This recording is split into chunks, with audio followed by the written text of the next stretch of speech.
Turning now to a developing story in Israel, where there was a series of explosions on 3 parked buses. Video showing the charred remains of one of those vehicles in a city outside of Tel Aviv. No one was hurt. Explosives were found, though, on 2 other buses. Those did not detonate.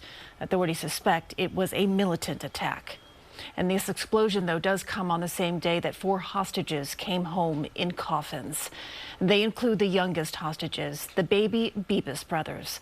But there are questions about where their mother is, whose body was originally thought to be returned.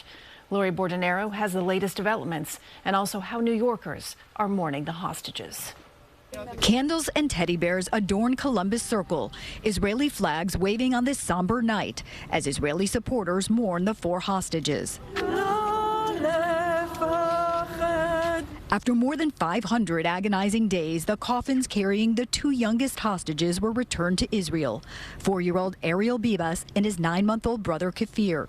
Their mother was said to have been returned with them, but Israeli forces said hours later that another person's remains were released instead. It's a very, very sad day in history, and we're here to stand in solidarity with the families and with the Israeli people. The 4th body, presumed to be 84-year-old grandfather and peace activist Oded Lifshitz. The prime minister says he was murdered in captivity by Palestinian Islamic Jihad. We all ache with pain that is mixed with rage. We are all furious at the monsters of Hamas, and we will take revenge on them. Thursday night, the Jewish community gathered in solidarity in Midtown to pay tribute to the hostages while raising money for their families, soldiers, and orphans in Israel. The Jewish people all around the world are feeling this deep heartache and this feeling for purpose.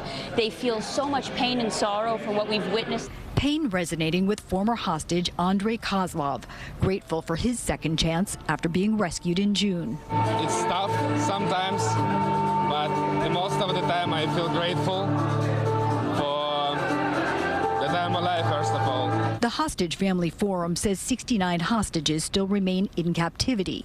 The wait to bring them home excruciating, especially for the mom of Edan Alexander of Tenafly, New Jersey. Every release, of course, I'm crying and I'm feeling it's very, very emotional.